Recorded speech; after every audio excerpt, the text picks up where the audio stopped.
கல்யாணத்தில் பூண்டி கலைவாணனுடைய குடும்ப திருமண விழா. சரியா? திருமண விழாவில் முன்னாள் முதலமைச்சருடைய பேச்சு மக்களை வாக்காளர்களை சந்திக்கலை, பிரச்சாரம் பண்ணலை, என்ன குழந்தைகளை பயன்படுத்தி கட்டாயப்படுத்தி பேரண்ட்ஸ் எல்லாம் ஓட்டு போட வச்சு அதன் மூலமாக இங்கே ஒரு மாற்றம் நிகழ்ந்திருக்குது அப்படின்ட்டு. கூட சேர்த்துக்கணும் சார், பணம் கொடுக்கலான்றதை சேர்த்துக்கணும்ல, அதை விட்டீங்களே. உங்கள் வசதி கொடுத்தாங்க, யாராவது கொடுத்தாங்க சொல்லட்டுமா? அது எனக்கு தெரியாது கொடுக்கலையான்ட்டு. கொடுக்கல சார். சரி, நீங்கள் எல்லாமே சொல்லுவீங்க சார். அதானே ரிசல்ட். ரைட், நீங்கள் எல்லாமே சொல்லுவீங்கண்ணே. இதை நீங்கள் ரொம்ப தாமதமாக அண்டர்ஸ்டாண்ட் பண்ணியிருக்கா. ரெண்டு பார்ட்டியுமே,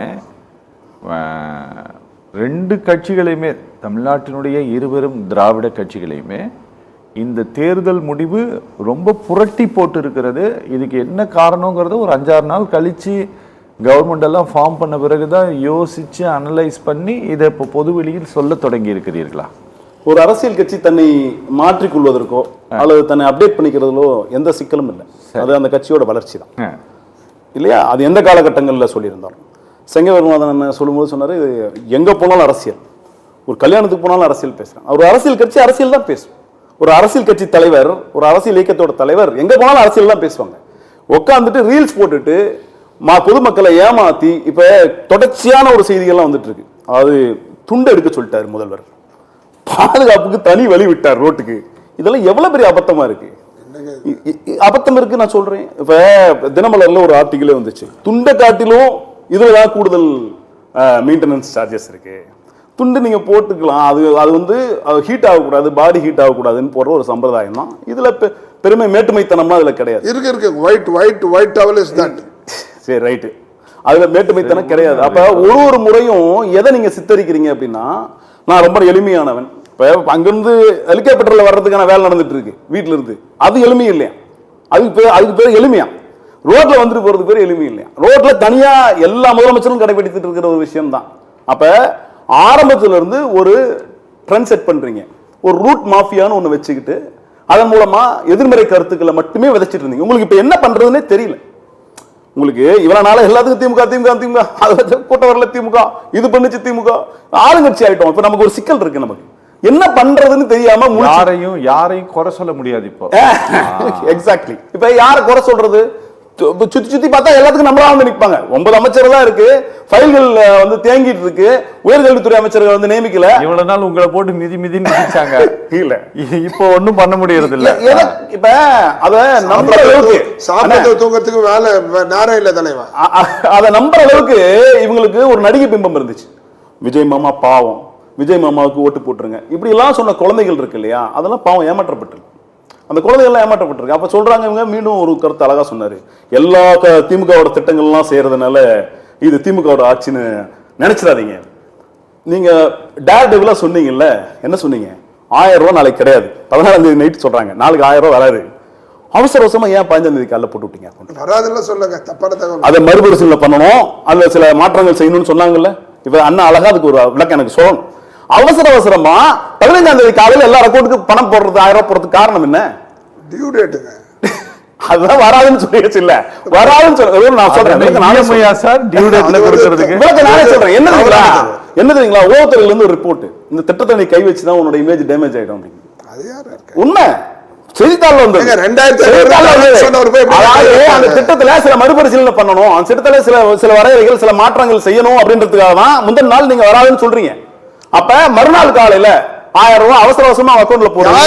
அதுதான் எங்களுடைய முன்னாள் முதலமைச்சர் சொன்ன, எங்க கழக தலைவர் சொன்னது சார். கொஞ்சம் இருங்க, அதுதான் எங்களுடைய முன்னாள் முதலமைச்சர், எங்களுடைய கழக தலைவர் சொன்ன வார்த்தை தான். இந்த திட்டங்கள் எல்லாம் யாரெல்லாம் மாத்தணும்னு நீங்க நினைக்கிறீங்களோ அப்ப அவர்களுக்கு ஒரு பயம் ஏற்படும். அந்த பயம் இருக்கும் வரை திமுக தான் இந்த மாநிலத்தை ஆட்சி செய்வதாக பொருள் என்று சொன்னார். அதுதான் நடந்திருக்கு. 1000 ரூபாய நீங்க மாத்தணும்னு உங்களுக்கு என்ன வந்துச்சு இல்ல, அந்த மாத்தும் பொழுது அவசரமா மறுநாள் காலையில் 10 மணிக்கு எல்லாரும் கோட்லயும் போட்டீங்கல்ல பணம், அதுதான் உங்களுக்கு வந்திருக்கு பயம். சார், ஒரு மைனர் குழந்தைங்களை இப்படி பயன்படுத்த முடியும் தேர்தல்ல அப்படிங்கிற ஒரு புது ட்ரெண்டை செட் பண்ணியிருக்காங்களா சார் இந்த எலெக்ஷன்ல? உண்மையிலே அது நடந்திருக்கு. ரொம்ப இது இவங்களுக்கு பெருமையா இருக்கலாம், ஆனா ஒரு சமுதாயத்தையே, கிட்டத்தட்ட ஒரு இளைஞர் சமுதாயத்தையே சீரழிச்சிருக்க பெருமை தாவேக்காக தான் செய்யும். குழந்தைகளை இளைஞர்களை மடைமாற்றம் செய்து ஒரு குழந்தைகளுக்கு குறைந்தபட்ச வாக்குரிமை வயதுன்னு ஒன்று 18 வயது தேர்தல் ஆணையம் நியமிச்சிருக்கு. அப்ப டைரக்ட்லி இன்டைரக்ட்லி குழந்தைகளை எந்த தேர்தல் யுத்திகளுக்கும் பயன்படுத்தக்கூடாதுன்னு ஏற்கனவே சில நீதிமன்றங்களோட ஜட்மெண்ட்லாம் நமக்கு வழிகாட்டுது. எல்லாத்தையும் தாண்டிட்டு கடைசி நாள்ல இப்ப இருக்கிற முதலமைச்சர் வந்து சொல்றாரு, கடைசி நாள் குழந்தைகள் நீங்க போய் அப்பா அம்மாட்ட சொல்லுங்க, விஜய் அவங்களுக்கு ஓட்டு போடணும்னு சொல்லுங்க. எவ்வளவு பெரிய அபத்தம் இது! குழந்தைகளுக்கு அதற்கான அறிவு இருக்குமா? உங்களோட இன்ஃபுளுன்ஸை மட்டும் பயன்படுத்தி, உங்களோட திரை நட்சத்திரம்ன்ற அந்த முகத்தை மட்டுமே பயன்படுத்திக்கிட்டு குழந்தைகளை எவ்வளவு நீங்க மடைமாற்றம் செஞ்சிருக்கீங்க. எத்தனை பேரண்ட் கன்வின்ஸ் ஆயிருக்காங்க, குழந்தை சொல்லுது ஒரு முறை போட்டுருவோம். ஆனா இன்னைக்கு யோசிக்கிறாங்க எல்லாரும், இன்னைக்கு அதை நம்ம தவறு செஞ்சிட்டோம். ஒரே வார்த்தை இது ஆமா, ஏன்னா அந்த கூத்தெல்லாம் நடந்தேறி இருக்கு. கூத்தெல்லாம் நடந்தேறி, அதாவது எதிர்கட்சியை பார்த்துங்க. அதிமுகவை பார்த்து என்ன சொன்னீங்க நீங்க? அதிமுகவை பார்த்து அடிமை கட்சி நீங்க. அதிமுக கடைசி நாள் அதே டிவில சொல்றாரு அவரு, அதிமுக ஒரு அடிமை கட்சி. பழனிசாமி என்ன சக்கட்ட மேனிக்கு விமர்சிக்கிறாரு. விமர்சிச்சுட்டு 25 எம்எல்ஏக்கள் அங்கிருந்து கூட்டிட்டு வந்த பெருமை யாரை சேரும்னா தாவேகா அவசியம். தாவேகாவுக்கு ஆட்சி அதிகாரத்தை வந்து வரணும், அந்த ஆட்சி அதிகாரத்தை நோக்கி இருக்கிற அந்த போதை இருக்கு இல்லையா, அதற்காக எதை வேணாலும் செய்ய முடியும் அப்படின்ற அந்த திமிர் இருக்குல்ல, அந்த திமிருக்கு மக்கள் மீண்டும் மீண்டும் சொல்றேன், இதை நீங்க இன்னைக்கு நீங்க தற்காலிகமா ஜெயிச்சிருக்கலாம், இது என்னைக்கு இது நிறைவேறாது. நீங்கள் செல்லுகின்ற வழிமுறை ரொம்ப தவறான வழிமுறை. இந்த ரூட் மாஃபியா ஒரு நாள் அம்பலப்படும். இன்னைக்கு நீங்க தப்பிச்சிட்டு இருக்கலாம், இன்னைக்கு விஜய் அங்கிள் வந்து ஒரு பெரிய மாபெரும் புனித பிம்பமா கட்டமைக்கலாம். இந்த கட்டமைப்பு உண்மை கிடையாது. உண்மை கிடையாதுன்னா ஒரு நாள் வெளிப்படும், இது அசிங்கப்பட்டு அம்பலமாகும். இதுதான் உண்மை. சார் நான் முடிக்கிறேன், ஏதாவது சொல்லுங்க. அதாவது நடப்பது ரீல்ஸ் ஆச்சு, மீண்டும் சொல்றோம். இதனால அவர் டென்ஷன் ஆனாலும் சரி, அவர் வந்து அவரால் ஏத்துக்க முடியாது. அவருக்கு இன்னும் ரீல்ஸ் போட தெரியல, தெரிஞ்ச அதான் முக்கியமான குவாலிஃபிகேஷன். இன்னும் வரலையும் ஏன் வந்து தாவேக்கால அதிகாரப்பூர்வமா சேர்த்துக்கலன்னா அதான் குவாலிஃபிகேஷன். இன்னும் ரீல்ஸ் போடல. இப்ப அதுக்கான தனி கிளாஸ் ஏதாவது இருந்தா அதிகாரப்பூர்வமா சேர்த்துக்கிறது. அவர் புலம்பல் எங்கிட்டே வந்துச்சு.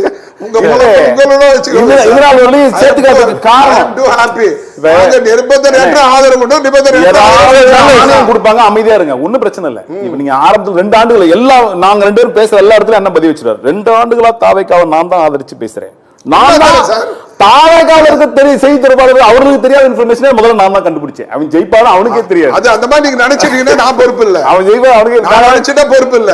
சரி, நாங்க தான் கண்டுபிடிச்சோம். ரெண்டாவது, இந்த சாலையில இடஒதுக்கீடு செய்து ஒரு முதலமைச்சர் தனியா பயணம் செய்யறதுங்கிறது வந்து ஏற்கனவே திமுக ஆட்சியிலும் எங்களுடைய தளபதி அவர்கள் முதலமைச்சராக இருக்கும் போது அதை பயன்படுத்தினாங்க. இவங்க என்ன பிரச்சனை நான் மீண்டும் சொல்ல வரேன், அந்த இடத்துல அவர் வரமாட்டாரு. அண்ணன் நீங்க மட்டும் தான் எல்லாத்தையும் கண்டுபிடிச்சதா நீங்க வந்து ப்ரொஜெக்ட் பண்றீங்க. சாப்பாட இது நாள் வரலையும் ஏதாவது ஒரு முதலமைச்சர் வந்து முதலமைச்சர்லாம் இங்க சாப்பிடாத அதெல்லாம் ஆக்கப்பூர்வமான செய்தி தான். என்னன்னா இவர்கள் பப்ளிசிட்டி பண்ணணுன்றதுக்காக மட்டும் செயல்படுத்துற விஷயம்.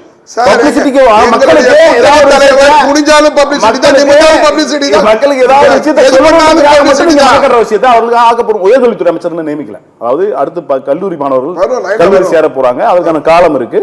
அதை முதல்ல நீங்க நியமிங்க. ரொம்ப முக்கியமான விஷயம். ஏன்னா பள்ளி கல்லூரி முடிச்சுட்டு கல்லூரி மேற்கு செல்லக்கூடிய மாணவர்களோட எண்ணிக்கை அதிகம். அவர்களுக்கு ஒரு வழிகாட்டுதல் ஒரு அமைச்சரோட வேலை.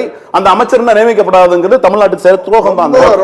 மீண்டும் ஏங்க சும்மா தொங்க இருக்கிற ஒரு எதிர்கட்சியா சொல்லதானங்க செய்வாங்க. என்ன உங்களால குற்றச்சாட்டை வச்சாங்க, ஒரு அமைச்சரை நியமிக்கல, அதுல ஒரு சுணக்கம் இருக்குன்னு சொன்னா அதோட ஏத்துக்க முடியாம இருந்தா என்னங்க அர்த்தம்?